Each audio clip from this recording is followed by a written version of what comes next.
55, 55 और 95 हर उम्र के लिए यकसा मुफीद, मफाद आम्मा का आलम बरदार। जरूर सब्सक्राइब करें, लाइक करें, शेयर करें और बेल आइकन प्रेस करना न भूलें। Rabbani the scholar YouTube channel.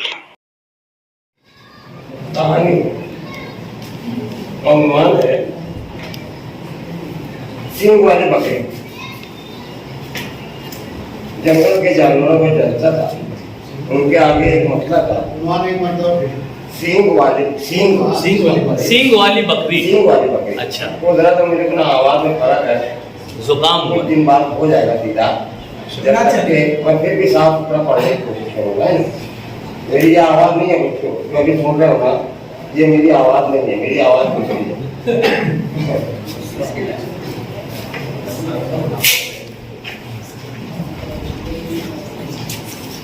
जंगल के जानवरों का चलता था, उनके आगे एक मसला था जिसे वो सुलझाने की कोशिश कर रहे थे। एक बकरी ने अपने सींग से दूसरी बकरी को मारा था। उस दूसरी बकरी के सींग नहीं थे। वो शेर के पास फरियाद लेकर आई थी, राजा साहब इसने अपने सींग के बल पर मुझे मारा है, ये देखिए मेरे जहां कहां से खून बह रहा है और मुझे चक्कर सा आ रहा है। उसकी फरियाद पर जंगल का राजा शेर सिंह वाली बकरी पर घोड़ा रहा था और उसे फटकार रहा था। सुन एक काली बकरी, तूने लाल बकरी को अपने सींग से मारा और उसको सींग नहीं है। अब बात बिगड़ चुकी है, चल अब तू ही बता बात कैसे बनेगी। महाराज मैं यहाँ से कहीं और चली जाती हूँ, अच्छी तरह सोच समझ कर आती हूँ, फिर बताती हूँ। शेर ने चिल्ला कर बकरी की तरफ देखा, फिर आंखें मटका कर जंगल के जानवरों की तरफ देखा और कहने लगा, देखा सियानी महारानी को जरा भी डर नहीं है, चालाकी कूट कूट कर भरी हुई है। मारा तो मारा, अब फरार होने की तैयारी है। सारे जानवर टेढ़ी नजर से काली बकरी की तरफ देखने लगे, जैसे उसका मजाक उड़ा रहे हैं। शेर ने कहा, ये नहीं बताएगी, ये कैसे बताएगी? मैं बताता हूँ बात कैसे बनेगी। वो ऐसे बनेगी कि इसके सींग उखाड़ लिए जाएं और वो सींग लाल बकरी को लगा दिए जाएं। इस तरह ये काली बगैर सींग की हो जाएगी, फिर लाल बकरी उन्हीं सींगों से उसको मारेगी। बोलो साथियों, तुम्हारा क्या कहना है? वाह वाह, क्या बात है। जानवरों में खुशी की लहर दौड़ गई और वो उछल उछल कर राजा साहब जिंदाबाद, राजा साहब जिंदाबाद के नारे लगाने लगे। उन्हें काली बकरी की दुर्गत बनने में बड़ी दिलचस्पी थी। काली बकरी ने देखा कि अब मेरे सींगों पर आ बनी है और इतने सारे जानवरों के नरगे में से निकल भागना भी आसान नहीं है। जल्दी कुछ करना चाहिए, वरना यूं समझो कि मेरे सींग हाथ से गए। बस वो गुलाचे भरती हुई दौड़ी और करीब के दरख्त पर चढ़ गई। वो शाख दर शाख होती हुई दरख्त के ऊपरी सिरे पर पहुंची और वहां डेरा जमा लिया। शेर ने सब गालों से डांटा, ये कौन सी हरकत है बेवकूफ बकरी, नीचे उतर और मुझे इंसाफ करने दे। मगर बकरी ने शेर की बात इस तरह सुनी अनसुनी कर दी, इस तरह सुनी अनसुनी कर दी जैसे दीवारों से बोला जा रहा है। अब ये मसला पैदा हुआ, उस बकरी को झाड़ पर से कैसे उतारा जाए। शेर फिक्र में पड़ गया। फिर उसने जंगल के जानवरों से कहा, तुम में से कोई है जो जाए और उसको झाड़ पर से उतार कर लाए। शेर की पुकार पर जानवर एक दूसरे का मुंह तकने लगे। थोड़ी देर के बाद नील गाय ने भालू की तरफ रुख किया, उससे कहने लगी, क्यों रोज झामरे, तू तो झाड़ पर चढ़ता रहता है ना, आज तेरा काम पड़ गया है। राजा साहब इससे कैसे ये जाएगा और उस बकरी को झाड़ पर से उतार कर लाएगा। अब शेर ने भालू को ललकारा, सुना तूने, तू जाएगा और बकरी को उतार कर लाएगा। अपने नाम का ढंका बजता देखा तो भालू फैल गया, कहने लगा, मैं उसको उतार कर ले आऊंगा, मगर उसके बाद 6 महीना बैठ कर खाऊंगा।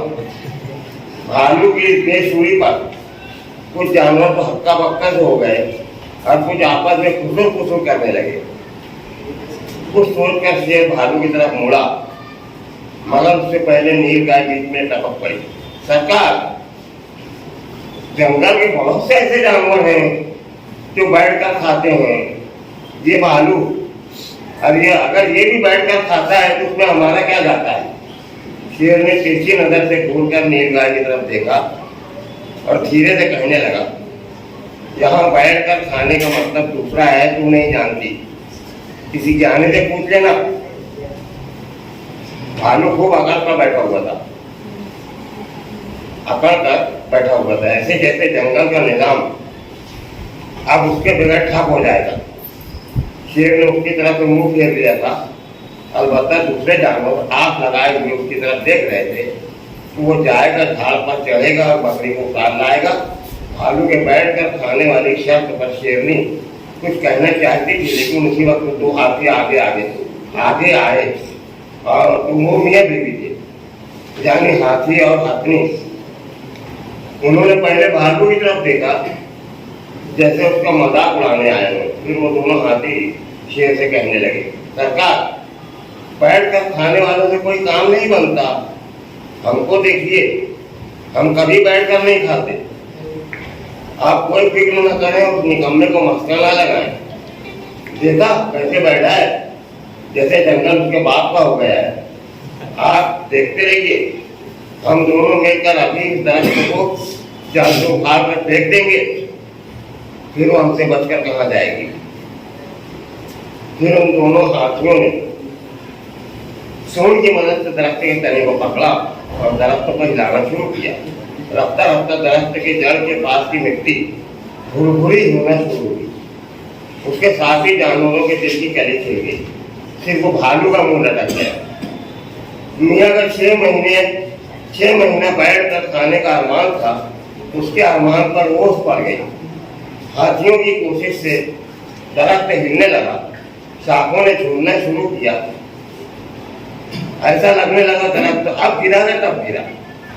फिर जानवरों ने कुछ और महसूस किया। उन्होंने बकरी की तरफ कान लगाया और शेर से कहने लगे, सरकार, हाथी जैसे जैसे दरख्त को इधर से उधर और उधर से इधर झुला रहे हैं, बकरी उसका मजा ले रही है।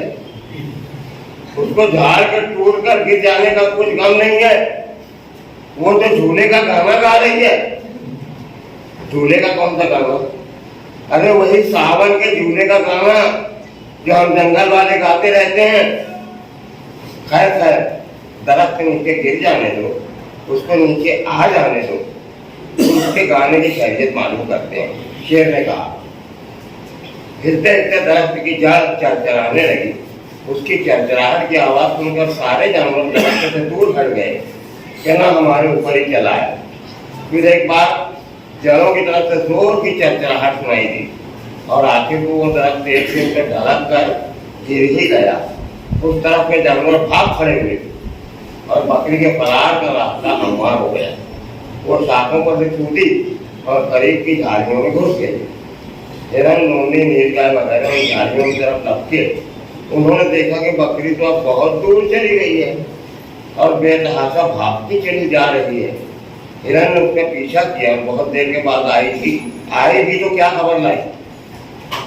हुजूर, वो हमारी बाड़ी के उस पार जो दूसरा जंगल है, उस जंगल में चली गई है। मुझे लगता है अब वो अपने जंगल में वापस नहीं आएगी।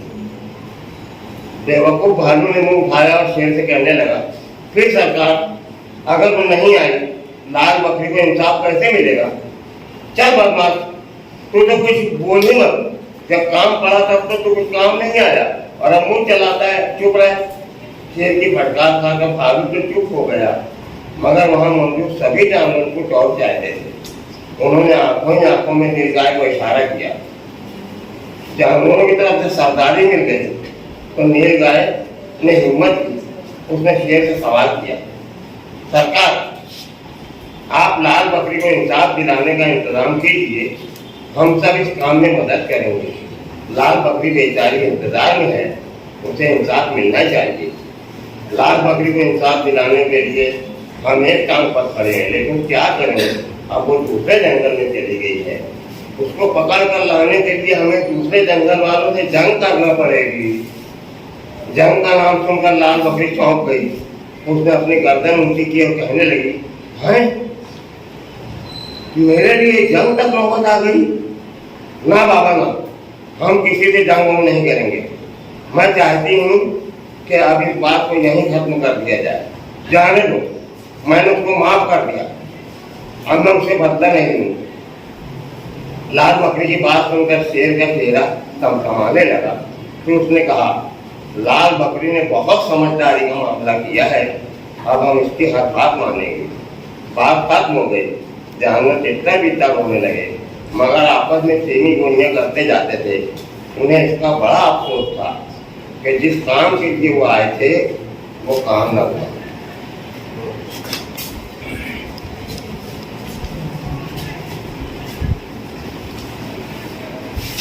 अब्दुल मजीद मास्टर साहब अपनी कहानी यहाँ पर पेश कर रहे थे। इस क्या उन्वान था? सींग वाली बकरी। ये कहानी का उन्वान था। कहानी उन्होंने पेश की, आप लोगों ने सुनी। अब जिसे जो भी बोलना है, इस कहानी के ऊपर तबसरा करना चाहते हैं तो उन्हें इजाजत है, वो इजाजत लेके तबसरा कर खड़े हो जाए।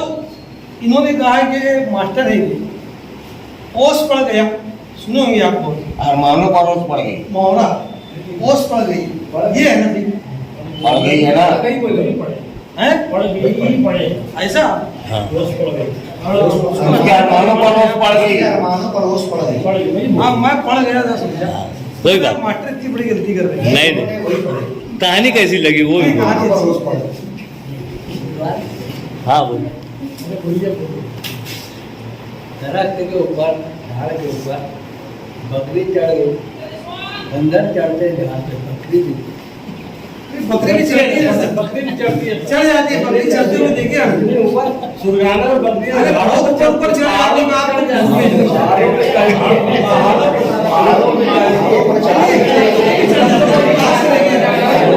डॉक्टर साहब, मैं एक बात ये बोलना चाहूँगा कि ये पूरी कहानी आपको आंखें दिखा रही है, बातचीत कर रही है। पूरा जो है ना ये मामला, जानवर जो है आपस में बातचीत कर रहे हैं तो बकरी पहाड़ पे कहीं भी चढ़ सकते। कहानी है ये, उनको लेके कहानी का ताना बाना बुनाते हैं इस हिसाब से। एक मामला ऐसा है, जब सांप उड़ सकता है, आपने इतराज किया, जब सांप उड़ सकता है तो बकरी तो नहीं चढ़ सकती, लेकिन बकरी चढ़ती है दरख्त पर। मैं इतराज एक सेकंड के लिए मेरे कंप्यूटर में नेट पर से दी हुई तस्वीरें हैं, उसमें बकरियां झाड़ पर चढ़ी हुई हैं और एक नहीं है, अब पूरा पचासों हैं झाड़ पर चढ़ी हुई बकरियां हैं। वो एक जात आती है जो झाड़ पर चढ़ जाती है। ये दूसरी बात ये, यहाँ सिचुएशन ऐसी है कि जान बचाने के लिए आदमी क्या नहीं करता। क्या बात, क्या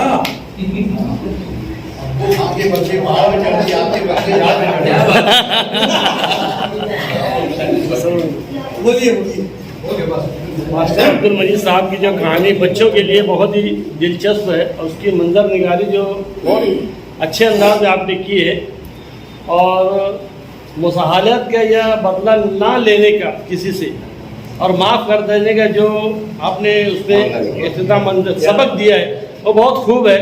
सिर्फ 2 जुमले पर मुझको एतराज़ है। मेरे हाथ से सींग गई कि वजह सर से सींग गई, वो होता तो ठीक होता। अच्छा। और तुझसे काम आ पड़ा है या तेरा काम आ पड़ा है, इसमें थोड़ा सा मुझको कर लेंगे। बाकी बहुत अच्छी रही। इसीलिए जब कहानी यहाँ सुनाई जाती है कि उसको अपने बहुत अच्छी बदल कर सके। हाँ, बस एक अच्छी दिलचस्प कहानी है जिसमें मज़ा का उनसुर भी जो है वो मौजूद है। मंजर निगारी अच्छी है और उन्वान पर मैं ये कहना चाहूँगा कि जब आपने हाईलाइट किया लाल बकरी तो उन्वान जो है वो सींग वाली बकरी की बजाय लाल बकरी हो क्या बात? तो ज़्यादा बेहतर है, क्योंकि वो मंजरनामे से भाग गई है सींग वाली बकरी। लाल बकरी हो तो ज़्यादा बेहतर हो जाए। और दूसरी चीज़, आपने कहानी में इब्तिदा में लिखा है कि वो एक झाड़ से दूसरे झाड़ पर जो है वो भाग रही नहीं हो, नहीं नहीं ऐसा नहीं, ऐसा नहीं है, एक ही झाड़ है। एक शाख से दूसरी शाख पर। हाँ एक शाख से दूसरी शाख, हाँ। मैं ये समझा कि वो नहीं, रास्ते से शाख दूसरे है, रास्ते है। जी। ठीक है, बहुत अच्छी कहानी है, इसके लिए मैं सबको मुबारक करता हूँ। गुणवान मदद नहीं अब्दुल भाई पाटिल साहब, सदर साहब, जी आज माटा साहब जो कहानी बताई दिलचस्प थी बच्चों के, खासतौर पर बच्चों को उन्होंने अच्छे अंदाज से, क्या बात है, वाह वाह। उनको मुबारकबाद ये मालूम है कि बहुत उलझी हुई कहानी थी, एकदम सादा कहानी है। और कम से कम मैंने ऐसी बकरी नहीं देखी वो जो दरख्त पर इतनी आसानी से चढ़ जाता है। और ये काम शाख का शाख जाना बंदा कर सकता है, और हम उसको इंटरनेट की तस्वीर के जरिए साबित नहीं कर सकते। अच्छा आप अगर साबित करना है तो आप बकरे लाके झाड़ पर चढ़ाना दिखाना। और अजीब बकरियां हिरन से के भागती चली गई, हिरन लाता नहीं वो तो दूर चली गई या विधान में उसका पीछा उसके बाद ये बनती ये बहुत अच्छे हैं। उसके बाद सर मतलब नजर आ रही हो, और हिरन है उसकी जस्ट में कहाँ पहुँच चला है। हिरन ने बहुत बाद उसका ताकुब किया हुआ है, ऐसा होता है, उसने लिखा भी है सर, है ना। तो मतलब कहानी की बुनियाद जिस जमीन पर खड़ी की गई है कि वो बकरी जो है वो झाड़ पर चढ़कर अपने आप को बचा लेती है, वो बुनियाद मुनासिब मतलब मजबूत नहीं है। अगर आपको मजबूत लगती है तो आप उसको रखें, बदलना कहीं और चढ़ाती है।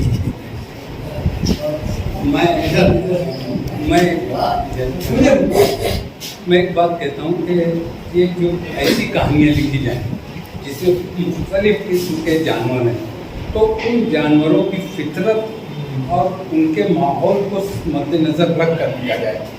खुर वाले जो जानवर हैं, खुर वाले जानवर ही पहाड़ों पर और ऊंची जगह पर चढ़ते हैं, और आम तौर पर ये औकात या बाज का शिकार होती है, वरना अगर जंगल में नीचे ज़मीन पर होते तो भेड़िया या लोमड़ी या शेर का शिकार हो जाती है। इसलिए पहाड़ी मुकामात पर, जैसे हम अफगानिस्तान में या कश्मीर पे भी जाएं, तो गधे या घोड़े या खच्चर इस्तेमाल होते हैं पहाड़ी रास्ता तय करने के लिए। तो खुर वाले जानवर जो हैं वो पहाड़, तो आपको वहाँ पर झाड़ पर चढ़ाने की ज़रूरत नहीं थी, कोई करीब की छोटी पहाड़ी पर भी चढ़ा सकते थे। दूसरी बात, ये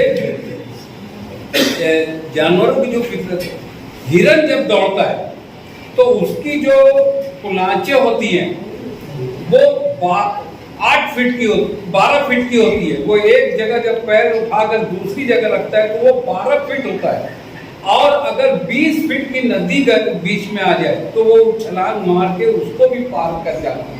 लेकिन शेर जब दौड़ता है, शेर या चीते की रफ्तार जो होती है वो जब चौकड़ी भरता और उसके पीछे करता है आमतौर से हरण का, तो उसकी 8 फीट की होती है छलांग, बकरी की 12 फीट होती है। तो ये फासला रहता है, लेकिन कुदरत ने हरण के साथ एक अजीब सा वो रखा है, किसी न किसी के साथ कुछ न कुछ ऐप भी रखा है। हिरन अचानक दौड़ते दौड़ते उसकी फिक्र रुक जाती है, उसकी वजह यह कि वो भूल जाती है कि अब मैं कौन सा पैर उठाऊं, और उस वक्त तक के शेर उस तक के पहुंच जाता है। ये तमाम चीज़ें जो हमको, जब हम कहानी लिख रहे हैं तो हमको वहाँ जितने उस जलसे में मौजूद जानवर, हर एक की फितरत हमारे सामने चाहिए थी। वहाँ सबसे मौजूद जो जानवर था, जैसे ताहिर ने कहा कि बंदर, वो बंदर को दिया जाता कि तू चढ़। भालू चढ़ता है, लेकिन कितनी तकलीफ से चढ़ता है शहद उतारने के लिए वो हम सब जानते हैं, लेकिन बंदर बहुत आसानी से चढ़ता है और अपने दोनों हाथों को यानी अपने दोनों पैरों को उठाकर काम भी कर सकता है। तो वो उसको बकरी को पकड़कर ला भी सकता था, वो पहाड़ी पर भी चढ़ सकता है और झाड़ी पर भी चढ़ सकता है। तो ये जो उसमें तजाद है वो जानवरों की फितरत का और बर्जस्तगी जो जानवरों पे थी उनके मुकालमे, तो वहाँ ऐसे मामले में एक लोमड़ी का जो किरदार है वो हम जानते हैं कि वो कितना अहम होता है। जो वो शेर को या उसको मशवरा देता और इस तरीके से और वहाँ पर वो करता, ये सारी चीज वो कहानी इस हिसाब से बहुत दिलचस्प है, बांध के रखती है, सब कुछ अच्छा है। लेकिन ये जो जानवरों की फितरत की जो स्टडी है उसका उनसुर थोड़ा सा मुझको कम लगा, इसलिए ये कि वो बकरी को बजाय ये जाहिर से मैं पूरा कभी तो झाड़ पर नहीं चढ़ती और वो जानवर कभी झाड़ पर नहीं चढ़ता। आम तौर से चरवाहे भी जो होते हैं वो आप कहीं पर भी देख लें, अगर छोटी मोटी टेकरी होती है तो सब बकरियां उसके ऊपर नजर आती हैं, मैदान में कम होती है तो वो चढ़ती हैं। तो थोड़ा सा उसमें आप ये चेंज यानी वो गैर फितरी ही रहेगा, उसको झाड़ पर मत चढ़ाइए, उसको उतार कर किसी पहाड़ी पर चढ़ा दीजिए, और वो मुश्किल पहाड़ी जहाँ दूसरा जानवर चढ़ने का तस्वुर नहीं कर सकता सिवाय बंदर की, वो भालू की जगह आप बंदर का किरदार क्रिएट करके वो खड़ा कर दो, वो कहानी दुरुस्त हो जाएगी।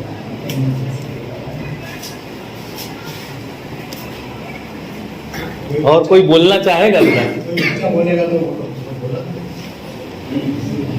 हाँ अगर कोई बोलेगा।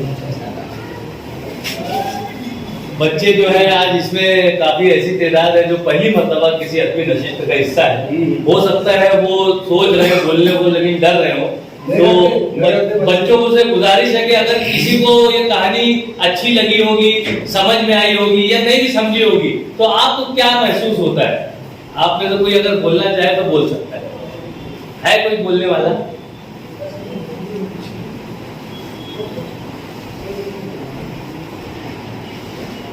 चलिए ठीक है। बहरहाल यहाँ पर मैं अब्दुल मजीद मास्टर साहब को मुबारकबाद पेश करता हूँ। जैसा कि ताहिर रंजू सिद्दीकी साहब ने कहा कि आज की कहानी जो है वो काफी सादा सी रही और काफी जोड़ के रखी थी, यानी कारीन को जो है, सामयिक को जो है वो जोड़ के बांध के रखी हुई थी और बच्चे भी यहाँ पे महसूस हो रहे थे। लेकिन आज बदकिस्मती कही है कि उनकी आवाज साथ नहीं दे रही थी, उनके जो जुकाम वगैरह हुआ है उससे कुछ अल्फाज हो सकता है कि आपको समझ में ना आए हो। लेकिन यहाँ पर मैं अगर इजाजत होती कि तबसरे पे तबसरा किया जाए तो मैं डॉक्टर इकबाल बर्की साहब को यहाँ पर मुबारकबाद पेश करता हूँ कि क्या बात उन्होंने जो जानवरों की जो एक फितरत पे जो बात कही है, यहाँ पर ये जो बच्चे बैठे हुए हैं, आज मैं समझता हूँ कि अगर इन्होंने डॉक्टर इकबाल बर्की साहब की बातों को गौर से सुना होगा तो आप जो है जानवरों की फितरत को समझ सके होंगे। और बहुत ही अच्छी बातें जो है आज डॉक्टर इकबाल बर्की साहब की जबानी जो है हम तक पहुंची है, एक मालूमात, एक हमारी नॉलेज में इजाफा हुआ है। मैं मुबारकबाद पेश करता हूँ और यही जो अदारे नस्ली अदब का खासा है कि यहाँ पर कहानी से तो हमको बहुत सारी चीजें, नए नए अल्फाज, नए नए मुहावरे, जैसे झाड़ पे चढ़ना, झाड़ पे चढ़ाना भी होता है एक मुहावरा। मैं किसी को झाड़ पे नहीं चढ़ा रहा हूँ, लेकिन यहाँ पे आप लोग जो है जो मुहावरों को जुमले में इस्तेमाल कीजिए, इस तरह से बहुत सारी चीजें सीखने को आपको मिल सकती है। आइए मैं इस मौके पर चाहूंगा कि दूसरी तकलीफ यहाँ पर पेश की जाए। मैं डॉक्टर इकबाल बर्की साहब को बड़े अदब व एहतराम के साथ मदऊ करता हूँ कि तशरीफ लाएं और अपनी तकलीफ पेश करें।